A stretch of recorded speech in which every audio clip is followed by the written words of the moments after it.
प्रेमचंद के अनेक कहानियों में से एक कहानी कफन भी बहुत प्रसिद्ध है।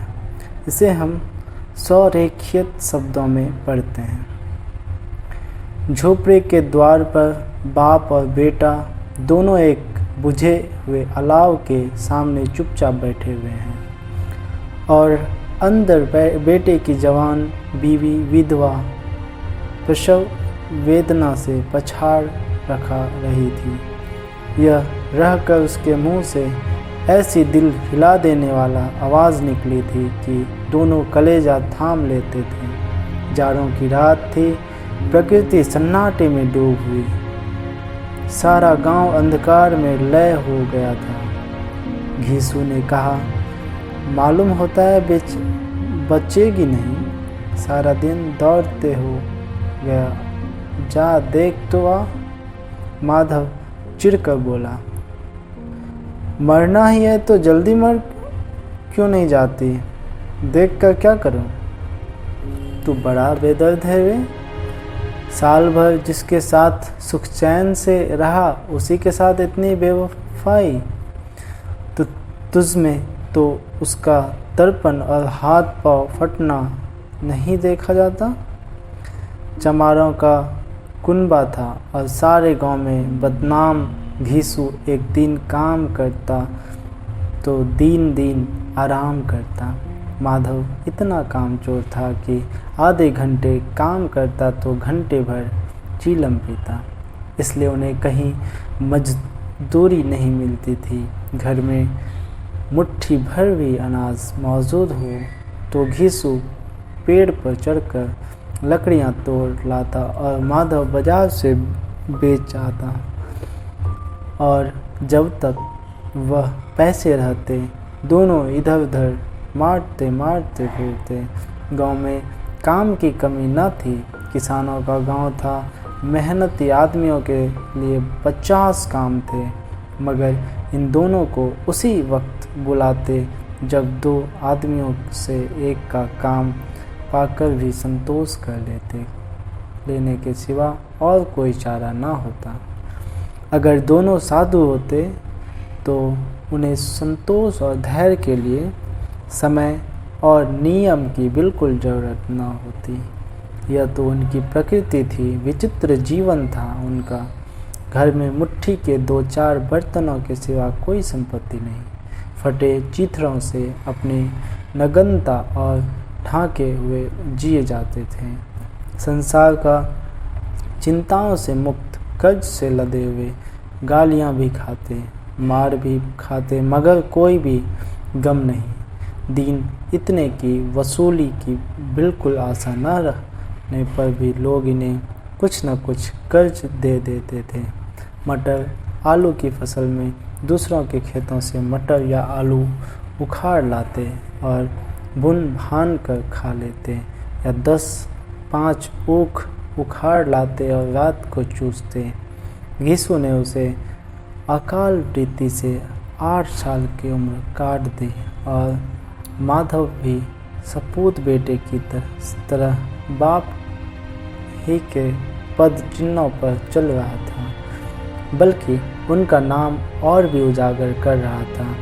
इस वक्त भी दोनों अलाव के सामने बैठकर आलू भून रहे थे, जो कि किसी खेत से खोद लाए थे। घीसू की स्त्री का तो बहुत दिन हुए देहांत हो गया था। माधव का ब्याह पिछले साल हुआ था। जब ये औरत आई थी उसने इस खानदान में व्यवस्था की नींव डाली थी और इन दोनों बेगैरतों का दोजख भरती रहती थी। जब से वह आई यह दोनों और भी आराम तलब हो गए थे, बल्कि कुछ अकड़ने भी लगे थे। कोई कार्य करने को बुलाता तो निर्वाज भाव से दुगनी मजदूरी मांगते। वह औरत इस प्रसव वेदना से मर रही थी और यह दोनों शायद इसी इंतजार में थे कि वह मर जाए तो आराम से सोए। घीसू ने आलू निकाल कर छीलते हुए कहा, जाकर देख तो क्या दशा है उसकी, चुड़ैल का फिसाद होगा। और क्या, यहाँ तो ओझा भी 1 रुपया मांगता है। माधव को भय था कि वह कोठरी में गया तो घीसू आलुओं का बड़ा भाग साफ कर देगा। बोला, मुझे वहाँ जाते डर लगता है। तो तुम ही जाकर देखो ना। मेरी औरत जब मरी थी तो मैं 3 दिन तक उसके पास से हिला नहीं, और फिर मुझसे लजाएगी कि नहीं, इसका कभी मुंह नहीं देखा। आज उसका उघड़ा हुआ बदन देखूं, उसे तन की सुधा भी तो न होगी। मुझे देख लेगी तो खुलकर हाथ पांव भी न पटक सकेगी। मैं सोचता हूँ कोई बाल बच्चा हुआ तो क्या होगा। सौंठ, गुड़, तेल कुछ भी तो नहीं है घर में, सब कुछ आ जाएगा भगवान दे तो। जो लोग अभी 1 पैसा नहीं दे रहे हैं वे ही कल बुलाकर रुपए देंगे। मेरे 9 लड़के हुए, घर में कभी कुछ न था, मगर भगवान ने किसी न किसी तरह बेड़ा पार ही लगाया। जिस समाज में रात दिन मेहनत करने वाले की हालत उनकी हालात से कुछ बहुत अच्छी न थी, और किसानों के मुकाबले वे लोग जो किसानों की दुर्बलता से लाभ उठाना जानते थे कहीं ज़्यादा संपन्न थे। वहाँ इस तरह की मनोवृत्ति का पैदा हो जाना कोई अचरज की बात न थी। हम तो कहेंगे घीसू किसानों से कहीं ज़्यादा विचारवान था, और किसानों के विचार शून्य समूह में शामिल होने के बदले बैठकबाजों की कुत्सित मंडली में जा मिला था। हाँ, उसमें यह शक्ति न थी कि बैठकबाजों के नियम की नीति का पालन करता, इसलिए जहाँ उसकी मंडली के और लोग गांव के सरगना और मुखिया बन जाते थे, उस पर सारा गांव उंगली उठाता था। फिर उसे यह तस्कीन तो थी ही नहीं थी कि अगर वह फटे हाल है तो कम से कम उसे किसानों की सी जी तोड़ मेहनत तो नहीं करनी पड़ती, और उसकी यह सरल और नरीहता से दूसरे लोग बेजा फ़ायदा तो नहीं उठाते। दोनों आलू निकाल कर जलते जलते खाने लगे। कल से कुछ नहीं खाया था, इतना सब्र न था कि उन्हें ठंडा हो जाने दें। कई बार दोनों की जवानें जल गई। छिल जाने पर आलू का बाहरी हिस्सा बहुत ज़्यादा गर्म न मालूम होता, लेकिन दांतों के तले पड़ते ही अंदर का हिस्सा जवान हलक और तालू को जला देता था। और उस अंगारे को मुंह में रखने से ज़्यादा खैरियत इसी में थी कि वह अंदर पहुंच जाए। वहां से ठंडा करने के लिए काफ़ी सामान थे, इसलिए दोनों जल्द निकल जाते। हालांकि इस कोशिश में उनकी आंखों से आंसू निकल जाते। घीसू को उस वक्त ठाकुर की बारात याद आई। उसमें 20 साल पहले वह गया था। उस दावत में उसे तो तृप्ति मिली थी। वह उसके जीवन में एक याद रखने लायक बात थी, और आज भी उसकी याद ताज़ी थी। बोला, वह भोज नहीं भूलता। जब से फिर उस तरह का खाना और भरपेट कभी नहीं मिला। लड़की वालों ने सबको भरपेट पूड़ियाँ खिलाई थी, सबको, छोटे बड़े सब ने पूड़ियाँ खाई, और असली घी की चटनी, रायता, 3 तरह के सूखे साग, एक रसेदार तरकारी, दही, मिठाई। अब क्या बताऊं कि उस भोज में क्या स्वाद मिला। कोई रोक टोक नहीं था। जो चीज़ चाहो मांगो, जितना चाहो खाओ। लोगों ने ऐसा खाया कि किसी से पानी न पिया गया। मगर परोसने वाले हैं कि पत्तल में गर्म गर्म गोल गोल सुवासित कचौड़ियाँ डाल देते हैं। मना करते हैं कि नहीं चाहिए, पत्तल पर हाथ से रोके हुए हैं, मगर वह दी नहीं, वह के दिए जाते हैं। और जब सबने मुंह धो लिया तो पान इलायची भी मिली, मगर मुझे पान लेने की कहाँ सुध थी। खड़ा हुआ न था जाता था, चटपट जाकर अपने कंबल पर लेट गया। ऐसा दिल दरिया था वह ठाकुर माधव ने इन पदार्थों का मन ही मन मजा लेते हुए कहा, अब हमें कोई ऐसा भोज नहीं खिलाता, अब कोई क्या खिलाएगा। वह ज़माना दूसरा था, अब तो सबको किफ़ायत सोचती है। शादी ब्याह में मत खर्च करो, क्रियाकर्म में मत खर्च करो, पूछो गरीबों का माल बटोर बटोर कर कहाँ रखोगे। बटोरने में तो कमी नहीं है, हाँ खर्च में किफ़ायती सोचती है। तुमने 21 पूरियाँ खाई होगी, 20 से ज़्यादा खाई थी, मैं 50 खा जाता, 50 से कम मैंने ना खाई होगी। अच्छा पट्टा था तो मेरा आधा भी नहीं है। आलू खाकर दोनों ने पानी पिया और वही अलाव के सामने अपनी धोतियाँ ओढ़कर पाँव पेट में डाले सो रहे, जैसे दो बड़े अजगर गेंडुलियाँ मारे पड़े हो। और बुधिया अभी तक कराह रही थी। सवेरे माधव ने कोठरी में जाकर देखा तो उसकी स्त्री ठंडी हो गई थी। उसके मुंह पर मक्खियाँ भिनक रही थी, पथराई हुई आँखें ऊपर टांगी हुई थी, सारी देह धूल से लथपथ हो रही, जिसके पेट में बच्चा मर गया था। माधव भला हुआ घीसू के पास आया, फिर दोनों जोर जोर से हाय हाय करने और छाती पीटने लगे। पड़ोस वालों ने यह रोना धोना सुना तो दौड़े हुए आए और पुरानी मर्यादा के अनुसार इन अभागों को समझाने लगे, मगर ज़्यादा रोने पीटने का अवसर न था। कफन की ओर लकड़ी की फिक्र करनी थी। घर में तो पैसा इस तरह गायब था जैसे चील के घोंसले में मांस। बाप बेटे रोते हुए गांव के जमींदार के पास गए। वह इन दोनों की सूरत से नफरत करते थे। कई बार उन्हें अपने हाथों पीट चुके थे। चोरी करने के लिए वादे पर काम कर न आने के लिए पूछा, क्या है बे घिसुआ, रोता क्यों है? अब तो तुम कहीं दिखाई भी नहीं देता, मालूम होता है इस गांव में रहना नहीं चाहता। घिसू ने जमीन पर सिर रखकर आंखों में आंसू भरे हुए कहा, सरकार बड़ी विपत्ति में हूँ। माधव की घरवाली रात को गुजर गई। रात भर तड़पती रही सरकार। हम दोनों उसके सिरहाने बैठे रहे। दवा दारू जो कुछ हो सका सब कुछ किया, मुदा वह हमें दगा दे गई। अब कोई एक रोटी देने वाला भी न रहा मालिक। तबाह हो गए, घर उजड़ गया। आपका गुलाम हूँ, अब आपके सिवा कौन उसकी मिट्टी पार लगाए गए।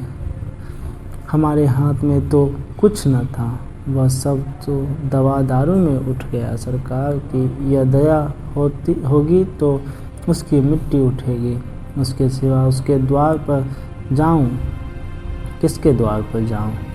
जमीन साहब दयालु थे, मगर घीसू पर दया करना काले कंबल पर रंग चढ़ाना था। जी में तो आया कह दे, चल दूर हो यहाँ से, यूँ तो बुलाने से भी नहीं आता। आज जब गरज पड़ी तो आज खुशामद कर रहे हो।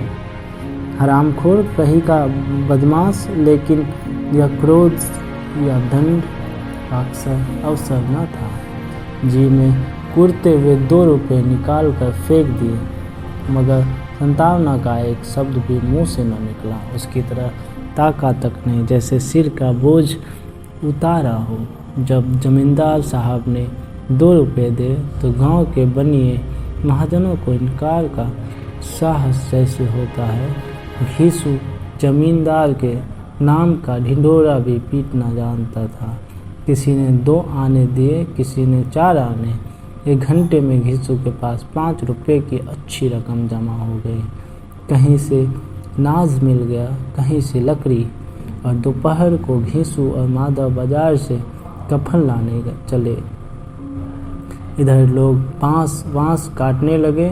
गांव की नर्म दिल स्त्रियां आकर लाश देखती थी और उसकी बेकसी पर 2 बूंद आंसू गिराकर चली जाती थी। बाजार में पहुंचकर घीसू बोला, लकड़ी तो उसे जलाने भर को मिल गई है। क्यों माधव? माधव बोला, हाँ लकड़ी तो बहुत है, अब कफन चाहिए। तो चलो कोई हल्का सा कफन ले ले। हाँ और क्या, लाश उठते उठते रात हो जाएगी, रात को कफन कौन देखता है।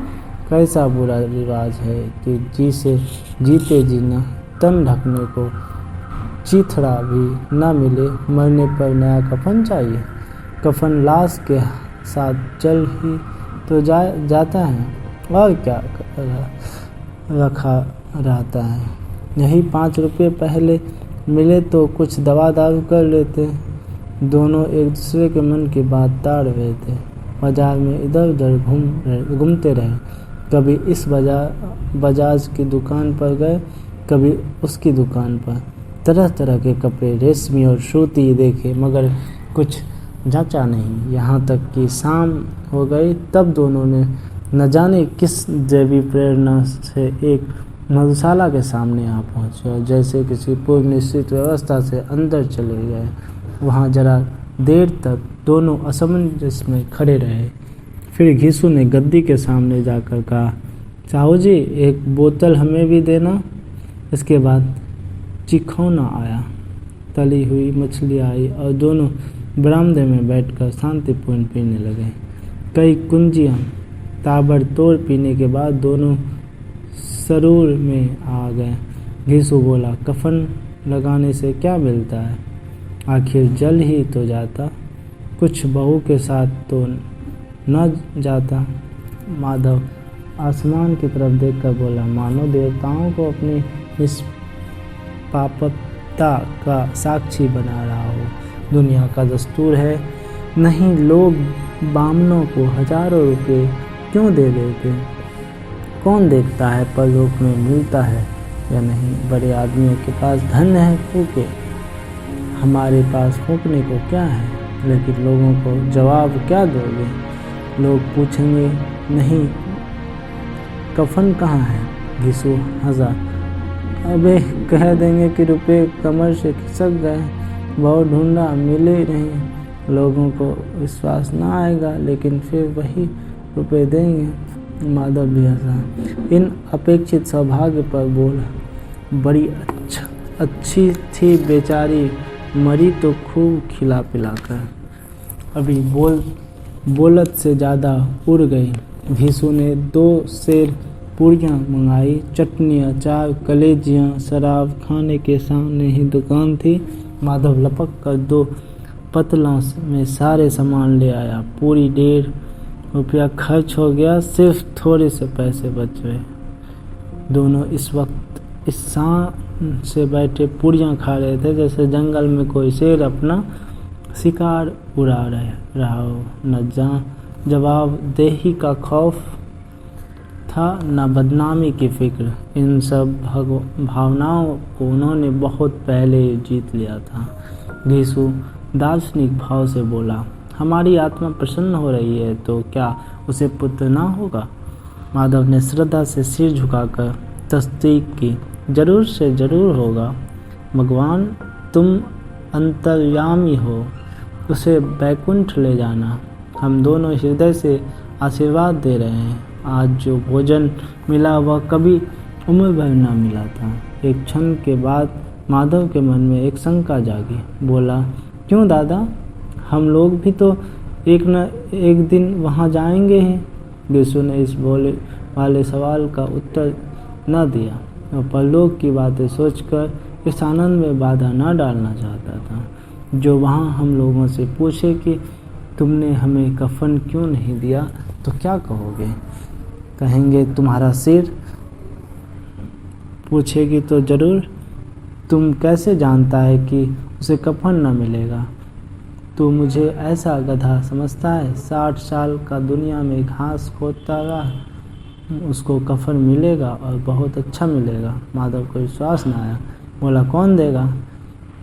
रुपये तो तुमने चट कर दिए।